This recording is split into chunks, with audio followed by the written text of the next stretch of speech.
Le monde chrétien observe depuis fort longtemps 2 jours de repos différents. D'une part, la majorité des fidèles observent avec conviction le dimanche, premier jour de la semaine, comme un mémorial de la résurrection de Christ. D'autre part, un groupe important de chrétiens tout aussi sincères croit que le 7e jour est le sabbat, que la Bible n'honore aucun autre jour et que nulle part elle ne déclare que le dimanche a été sanctifié. Peut-être vous allez vous dire: quelle importance pourvu que je mette un jour à part pour Dieu? La vraie question qu'il faut se poser, c'est qu'est-ce que Dieu veut que je fasse? Pour prendre une décision éclairée, il nous faut d'abord clarifier quelques points. Qui a transféré le sabbat du samedi, 7e jour de la semaine, au dimanche, premier jour de la semaine? Quand a-t-il été transféré? La Bible autorise-t-elle un tel changement? Le Christ ou les apôtres ont-ils quelque chose à voir avec la modification de la loi divine? Pour ceux qui ne savent pas, le dimanche est le premier jour de la semaine religieuse, quel que soit chez les juifs, chez les musulmans ou chez les chrétiens, et c'est le samedi qui est le 7e jour.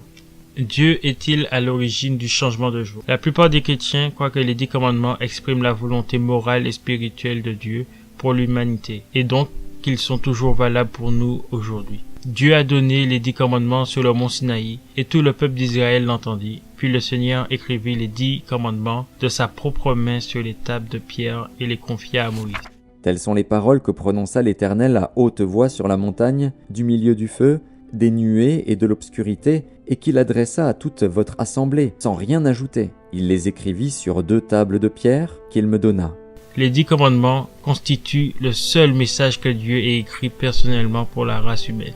Ils sont si importants qu'il les a écrits avec son propre droit. Voici comment Dieu a donné le 4e commandement. Souviens-toi du jour du Shabbat pour le sanctifier. Tu travailleras 6 jours et tu feras tout ton ouvrage. Mais le 7e jour est le Shabbat de l'Éternel, ton Dieu. Tu ne feras aucun ouvrage. Car en 6 jours, l'Éternel a fait le ciel, la terre, la mer et tout ce qui s'y trouve. Et il s'est reposé le 7e jour. C'est pourquoi l'Éternel a béni le jour du Shabbat et l'a sanctifié. Lorsque Dieu créa le monde, il spécifia que le 7e jour serait le jour de repos. Dieu précisa ailleurs que personne ne devait modifier les instructions qui étaient sorties de sa bouche. Vous n'ajouterez rien à ce que je vous prescris, et vous n'en retrancherez rien, mais vous observerez les commandements de l'Éternel, votre Dieu, tels que je vous les prescris. La Bible est claire sur ce point. Dieu n'a pas transféré le sabbat du samedi au dimanche. Jésus est-il l'auteur du changement? Selon les paroles mêmes de Jésus, les 10 commandements et les principes moraux de l'Ancien Testament ne sont pas sujets à changement et doivent servir de guide à ses disciples. Ne croyez pas que je sois venu pour abolir la loi ou les prophètes. Je suis venu non pour abolir, mais pour accomplir, car je vous le dis en vérité. Tant que le ciel et la terre ne passeront point, il ne disparaîtra pas de la loi un seul iota ou un seul trait de lettre jusqu'à ce que tout soit arrivé. Celui donc qui supprimera l'un de ces plus petits commandements et qui enseignera aux hommes à faire de même sera appelé le plus petit dans le royaume des cieux. Mais celui qui les observera et qui enseignera à les observer, celui-là sera appelé grand dans le royaume des cieux. Car je vous le dis, si votre justice ne surpasse celle des scribes et des pharisiens, vous n'entrerez point dans le royaume des cieux. Jésus honora et observa fidèlement le sabbat. Il est pour nous un exemple. Il se rendit à Nazareth, où il avait été élevé, et, selon sa coutume, il entra dans la synagogue le jour du Shabbat. Il se leva pour faire la lecture. Jésus ne changea pas le commandement du sabbat, ni aucun autre commandement. L'exemple de l'enseignement de Jésus nous montre clairement que nous avons encore besoin du sabbat pour nous reposer, pour nous détendre et passer du temps avec Dieu. Est-ce que ce sont les apôtres qui ont changé le jour du sabbat? Jacques, l'un des dirigeants de l'Église apostolique, commente les 10 commandements comme suit. Car quiconque observe toute la loi, mais pêche contre un seul commandement, devient coupable de tous. En effet, celui qui a dit « Tu ne commettras point d'adultère » a dit aussi « Tu ne tueras point ». Or, si tu ne commets point d'adultère, mais que tu commettes un meurtre, tu deviens transgresseur de la loi. Luc, auteur d'un évangile et du livre des Actes des Apôtres, rapporte le fait suivant. Le jour du Shabbat, nous nous rendîmes hors de la porte vers une rivière où nous pensions que se trouvait un lieu de prière. Nous nous assîmes et nous parlâmes aux femmes qui étaient réunies. Le livre des Actes mentionne à de nombreuses reprises le fait que les apôtres adoraient Dieu et enseignaient la parole à l'occasion du sabbat. Aucun de ces textes ne suggère que les apôtres avaient l'intention de cesser d'observer le sabbat du 7e jour. On ne peut trouver aucune preuve dans le Nouveau Testament que le sabbat ait été transféré du samedi au dimanche. Voici d'ailleurs l'affirmation d'un professeur de théologie catholique. Les catholiques et les protestants en général n'observent pas le samedi, mais le dimanche. Si l'on prend l'écriture sainte comme règle de foi, on voit que cela est contre la loi divine. Car d'un côté, on conclut clairement que dans l'Ancien Testament, que le samedi doit être sanctifié. De l'autre côté, on constate que dans le Nouveau Testament que les apôtres ont, de la même façon, fidèlement observé le samedi, et on a lu par ailleurs dans les Saintes Écritures que le divin précepte ait été abrogé.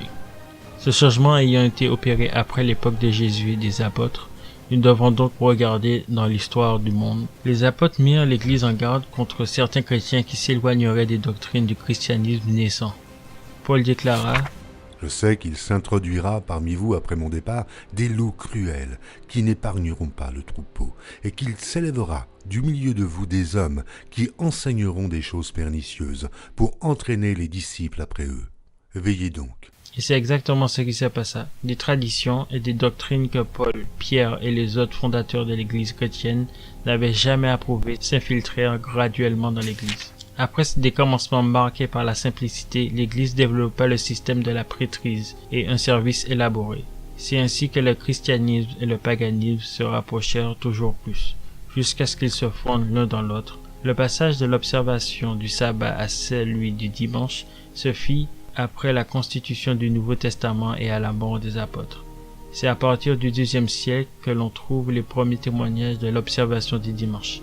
Certains pères de l'Église, comme on les appelle, tels que Ignace d'Antioche, Justin Martyr, Clément d'Alexandrie, Athanase et plusieurs autres, discréditèrent l'observation du sabbat et promurent celle du dimanche. Pour quelles raisons? Principalement par souci de se distinguer des Juifs. L'histoire rapporte ainsi que la majorité des chrétiens finit par déplacer le repos et le respect du sabbat du 7e jour au premier jour de la semaine. Bien sûr, cela se fit progressivement. Les croyants ne cessèrent pas d'observer le sabbat du 7e jour, un certain samedi, pour commencer à observer le dimanche en tant que jour du Seigneur. En réalité, cette pratique s'imposa petit à petit à partir du IIe siècle. Cependant, beaucoup de chrétiens restèrent fidèles au sabbat, notamment dans les églises d'Afrique et d'Orient.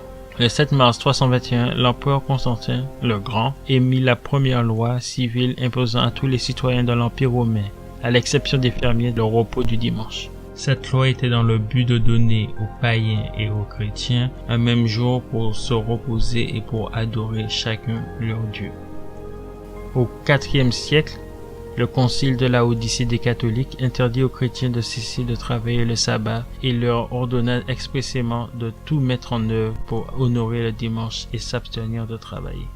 Les païens adoraient le soleil. C'est pour ça qu'aujourd'hui, on appelle le dimanche en anglais Sunday. Sunday. Ainsi, les annales historiques montrent clairement que l'observation du dimanche est une convention établie par les hommes. Aucun texte de la Bible n'évoque l'abolition du sabbat des 10 commandements. Qui est l'auteur du changement de jour? Qui a officiellement déplacé le sabbat du 7e jour au premier jour de la semaine? L'Église catholique le réclame fièrement. Celui-ci fait partie d'une série de transformations et de compromis que firent les dirigeants de l'Église des premiers siècles pour sauver l'Empire romain et l'effondrement total pour faciliter les rapprochements entre Rome et les tribus barbares et pour permettre des conversions des païens vers le christianisme. Un catéchisme de l'Église catholique confirme la manière dont a été fait le changement. Question. Quel jour est le sabbat? Réponse. Le samedi est le jour du sabbat. Pourquoi observons-nous le dimanche au lieu du sabbat? Nous observons le dimanche en lieu et place du sabbat parce que l'Église catholique transféra la solennité du sabbat au dimanche. Thomas d'Aquin, le célèbre théologien catholique du XIIIe siècle, n'est pas moins clair. L'observation du dimanche a succédé sur la loi nouvelle à l'observation du sabbat, non en vertu du précepte, mais d'après l'institution de l'Église et la coutume du peuple chrétien. Et voici une déclaration encore plus récente d'un cardinal catholique.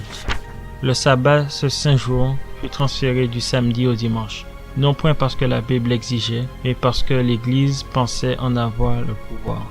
Ceux qui pensent que les Écritures devraient être la seule autorité pour le chrétien devraient devenir adventistes du 7e jour et sanctifier le samedi. On ne peut pas être plus clair. L'Église catholique affirme fièrement que c'est d'elle seule que vient le changement. Pourquoi tant de chrétiens observent-ils le dimanche si la Bible ne l'a jamais autorisé? Et la question encore plus importante, quel jour devons-nous vraiment observer? Pouvons-nous suivre l'exemple de ceux qui disent « Je ne crois pas que le jour soit important », pour autant que j'en observe un parmi les 7. Ce qui est en jeu ici est beaucoup plus important que le fait d'observer le bon jour de repos. La question fondamentale est une question d'obéissance à Jésus. À qui dois-je obéir en ce qui concerne le jour que je sanctifie? Au Christ, le Fils de Dieu, ou aux traditions humaines? Je vais vous donner un petit exemple dans la vie de Jésus. Alors que Jésus vient d'arriver dans une ville, les pharisiens viennent et demandent à Jésus pourquoi les disciples ne se lavent pas les mains avant de manger. Pour eux, les pharisiens, c'était une loi que de se laver les mains avant de manger. Et Jésus leur répondit, « Et vous, pourquoi transgressez-vous le commandement de Dieu au profit de votre tradition? Car Dieu a dit, honore ton père et ta mère. Mais vous, vous dites, celui qui dira à son père ou à sa mère, ce dont j'aurais pu t'assister est une offrande à Dieu, n'est pas tenu d'honorer son père ou sa mère. Vous annulez ainsi la parole de Dieu au profit de votre tradition. » Jésus vient de citer le 5e commandement. On est d'accord que vu que c'est le 5e commandement, Jésus aurait pu dire la même chose pour l'un des autres commandements si les pharisiens ne le respectaient pas non plus. Maintenant, je vous propose de transposer le 5e commandement avec le 4e. Alors des pharisiens et des scribes vinrent de Jérusalem auprès de Jésus et dirent « Pourquoi tes disciples transgressent-ils la tradition des anciens, car ils ne se lavent pas les mains quand ils prennent leur repas ?» Il leur répondit « Et vous ? Pourquoi transgressez-vous le commandement de Dieu au profit de votre tradition? Car Dieu a dit, souviens-toi du jour du Shabbat, afin de sanctifier le Shabbat. Mais vous, vous dites que le premier jour de la semaine sera consacré au Seigneur. Vous annulez ainsi la parole de Dieu au profit de votre tradition. Hypocrite. Ésaïe a bien prophétisé sur vous quand il a dit, ce peuple m'honore des lèvres, mais son cœur est éloigné de moi. C'est en vain qu'il m'honore en enseignant des préceptes qui sont des commandements d'hommes. Nulle part dans l'histoire et dans le début du christianisme, il n'est question d'un quelconque débat sur le sabbat.